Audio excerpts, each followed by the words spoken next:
তোমার ঘরে বসত করে কইজনা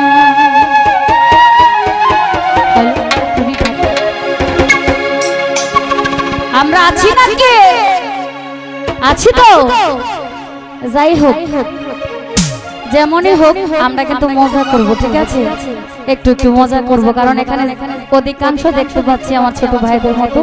সবাইকে নিয়ে মজা করলে এমনিতেই প্রোগ্রাম মজা হয় তাই না কারণ আমাদের দর্শক ভাইরা যদি আমাদেরকে উৎসাহ না দেয় আমাদেরকে আনন্দ না দেয় আমাদের গান গাওয়া বৃথা মনে করবে লক্ষ টাকা পাইলেও বৃথা মনে করব তোমার ঘরে বস করে কারাই অমন জানো না তোমার ঘরে বসত করে কইজন অমন জানো না তোমার ঘরে বসত করে কইজন না তোমার ঘরে বস করে কারাই অমন জানো না তোমার ঘরে বসত করে কইজন অমন জানো না তোমার ঘরে বসত করে কইজন না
मर गए